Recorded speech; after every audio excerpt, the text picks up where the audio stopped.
আসসালামু আলাইকুম রাহমাতুল্লাহ। মানুষ কেন পাপ করে? আমরা সবাই জানি কোনটা ভালো এবং কোনটা মন্দ। আমরা জানি মিথ্যা বলা অন্যায়, অন্যর হক নষ্ট করা জুলুম এবং আল্লাহর অবাধ্য হওয়া মহাপাপ। কিন্তু এত কিছু জানার পরও আমরা কেন পাপ করি? কেন আমরা জেনে বুঝে ভুলের কথাই পা বাড়াই? আজ আমরা ইসলামিক দৃষ্টিকোণ থেকে এই গভীর প্রশ্নের উত্তর খোঁজার চেষ্টা করব। কেন একজন মুসলিম আল্লাহ ও তার রাসূলের সাল্লাল্লাহু আলাইহি সাল্লাম বিশ্বাস করার পরও পাপ কাজে লিপ্ত হয়? এর পিছনের মূল কারণগুলো জেনে নেই। তো আমরা আগেই বলে রাখি, এর পিছনের মূল কারণ 6টি। তো 6টি মূল কারণের ব্যাখ্যা পরে দিচ্ছি।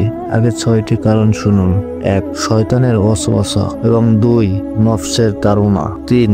দুনিয়ার মোহ গাফলতি। 4. অজ্ঞতা বা জ্ঞানের অভাব। 5. কুসঙ্গ বা মন্দ পরিবেশ। 6. মানবিক দুর্বলতা। তো চলুন 1 নম্বর দিয়ে শুরু করি। শয়তানের ওয়াসওয়াসা। পাপের পথে ডাকার জন্য আমাদের এক প্রকাশ্য শত্রু রয়েছে, আর সে হলো শয়তান।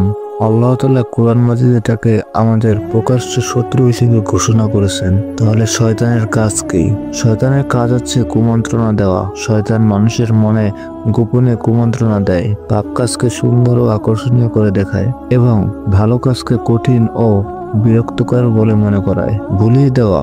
শয়তান আমাদের আল্লাহর স্মরণ ও আখিরাতের ভয়, পাপের ভয়াবহ পরিণতি ভুলিয়ে দেওয়ার চেষ্টা করে এবং সে আমাদেরকে মিথ্যা আশা দেয়, যেমন এখন পাপ করে নাও, পরে তওবা করে নেবে, বা সবাই তো করছে, তুমি করলে এমন কি আর হবে। 2. নফসের তাড়না। আমাদের ভিতরে একটি শত্রু আছে, যা হলো আমাদের নফস। নফস সর্বদা খারাপ কাজের দিকেই ধাবিত করতে চায়। ইসলামে নফসের 3টি স্তর বর্ণনা করা হয়েছে। 1. নফসে আম্মারা। নফসে আম্মারা হচ্ছে এই নফস মানুষকে খারাপ কাজের নির্দেশ দেয়। এটি মানুষকে লোভ, লালসা, হিংসা এবং অলসতার দিকে ঠেলে দেয়। অধিকাংশ মানুষ পাপ করে এই নফসের ধোঁকায় পড়ে। 2. নফসের লাওয়ামা। এই নফস পাপ করার পর মানুষকে অনুতপ্ত করে। সে নিজের ভুল বুঝতে পারে এবং আল্লাহর কাছে ক্ষমা চাইতে চায়। এটি ভালো হওয়ার প্রথম ধাপ। 3. নফসে মুতমাইন্না। এটি হলো মুমিনের সর্বোচ্চ স্তর, যেখানে আত্মা আল্লাহর স্মরণে প্রশান্তি লাভ করে এবং পাপ থেকে দূরে থাকে। মূলত নফসে আম্মারার কারণে মানুষ পাপের প্রতি তীব্র আকর্ষণ বোধ করে। 3 নম্বর, দুনিয়ার মোহ বা গাফলতি। এই দুনিয়ার জীবন খুবই চাকচিক্যময়। সম্পদ, ক্ষমতা, খ্যাতি, বিনোদনের হাতছানি মানুষকে আখিরাত থেকে গাফেল করে দেয়। দুনিয়ার প্রতি ভালোবাসা। যখন একজন মানুষ দুনিয়াকে খুব বেশি ভালোবাসতে শুরু করে, তখন সে হালাল বা হারামের পরোয়া না করে দুনিয়াবি জিনিস হাসিল করতে চায়, আর এভাবেই সে পাপে লিপ্ত হয়। গাফলতি। গাফলতি মানে উদাসীনতা, অর্থাৎ মৃত্যু, কবর, হাসর, জাহান্নামের কথা ভুলে যাওয়া। যখন মানুষ এগুলো ভুলে যায়, তখন তার পাপ করতে কোনো ভয় থাকে না। 4. জ্ঞানের অভাব। অনেক সময় মানুষ পাপ করে কারণ সে জানেই না যে কাজটি কত বড়। দ্বীনি জ্ঞানের অভাব পাপের অন্যতম বড় একটি কারণ। যে ব্যক্তি জানে না যে সুদের শাস্তি কতটা ভয়ঙ্কর বা ভয়াবহ, সে হয়তো সহজেই সুদে জড়িয়ে পড়বে। যে ব্যক্তি গীবতের ভয়াবহতা সম্পর্কে জানে না, সে হয়তো সারাদিন অন্য সমালোচনা করেই বেড়াবে। এজন্য ইসলামে জ্ঞান অর্জনের ফরজ করা হয়েছে, যাতে মানুষ জেনে বুঝে নিজেকে পাপ থেকে রক্ষা করতে পারে। 5. কুসঙ্গ বা মন্দ পরিবেশ। মানুষ যার সাথে মিশে তার দ্বারা প্রভাবিত হয়। রাসূল সাল্লাল্লাহু আলাইহি সাল্লাম বলেছেন, সৎসঙ্গী ও অসৎসঙ্গী তার দ্বারা প্রভাবিত হয়। রাসূল সাল্লাল্লাহু আলাইহি সাল্লাম বলেছেন, সৎসঙ্গী ও অসৎসঙ্গীর উদাহরণ হলো কুস্তরি বিক্রেতা এবং কামারের হাপুরের ন্যায়। কুস্তরি বিক্রেতা হয়তো তোমাকে কিছু দেবে, অথবা তুমি তার থেকে কিছু কিনবে, আর কিছু না হলেও তার থেকে তুমি সুগন্ধি পাবে।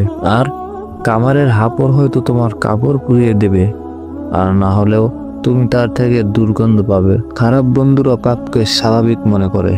তাদের সাথে মিশে মানুষ ধীরে ধীরে নামাজ ত্যাগ করে, অশ্লীল কাজে জড়িয়ে পড়ে এবং নানা ধরনের অন্যায়ের সাথে যুক্ত হয়। 6. মানবিক দুর্বলতা। আল্লাহ মানুষকে কিছু দুর্বলতা দিয়ে সৃষ্টি করেছেন, যেমন অহংকার। অহংকার হলো সকল পাপের মূল। ইবলিস অহংকারের কারণেই আল্লাহর আদেশ অমান্য করেছিল। অহংকারী ব্যক্তি সত্যকে গ্রহণ করতে চায় না এবং নিজেকে অন্যদের চেয়ে বড় মনে করে। লোভ মানুষকে চুরি, দুর্নীতি এবং অন্যর হক নষ্ট করতে বাধ্য করে এবং হিংসা অন্যর ভালো দেখে বিস্মিত হওয়া এবং তার ক্ষতি কামনা করা একটি ভয়ঙ্কর পাপ। জানবো যে পাপ থেকে বাঁচার উপায়টা কি। 1. তওবা বা ইস্তেগফার। যখনই পাপ হয়ে যাবে সাথে সাথে আন্তরিকভাবে আল্লাহর কাছে তওবা করতে হবে। হে আল্লাহ, অন্তত আপনি তো ক্ষমাশীল, তিনি তওবাকারীকে ভালোবাসেন। 2. আল্লাহর স্মরণ বা জিকির। সর্বদা আল্লাহকে স্মরণ করলে শয়তান দূরে থাকে এবং মন প্রশান্ত থাকে। 3. জ্ঞান অর্জন। দিনই জ্ঞান অর্জন করুন। পাপের ভয়াবহতা এবং নেক কাজের পুরস্কার সম্পর্কে জানুন। 4. সৎ সঙ্গ অবলম্বন। ভালো ও নেককার বন্ধুদের সাথে চলুন, যারা আপনাকে আল্লাহর কথা স্মরণ করিয়ে দেবে। 5. নফসের বিরুদ্ধে সংগ্রাম। নিজের নফসের বিরুদ্ধে জিহাদ করুন। যখনই সে খারাপ কিছু চাইবে আল্লাহর ভয়ে তা থেকে বিরত থাকুন। 6. দোয়া। আল্লাহর কাছে সর্বদা শয়তান এবং নফসের কুমন্ত্রণা থেকে বাঁচার জন্য দোয়া করুন। প্রিয় ভাই ও বোনেরা, পাপ করা মানুষের স্বভাব, কিন্তু পাপের উপর অটল থাকা শয়তানের স্বভাব। আর পাপ করার পর লজ্জিত হয়ে ফিরে আসাই হলো একজন মুমিনের স্বভাব।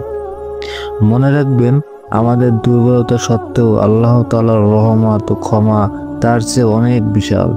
আসুন আমরা সচেতন হই, নিজের শত্রু শয়তান ও নফসকে চিনে নেই এবং আল্লাহর কাছে সাহায্য চেয়ে পাপমুক্ত জীবন গড়ার চেষ্টা করি ইনশাআল্লাহ। আল্লাহ আমাদের সবাইকে বোঝার এবং আমল করার তৌফিক দান করুন, আমিন। আশা করি ভিডিওটা সকলে শেয়ার করবেন এবং চ্যানেলটি লাইক এবং সাবস্ক্রাইব করবেন। তো সবার প্রতি ভালোবাসা ও আন্তরিক। সবাই আমার জন্য দোয়া করবেন। আসসালামু আলাইকুম ওয়া রাহমাতুল্লাহ।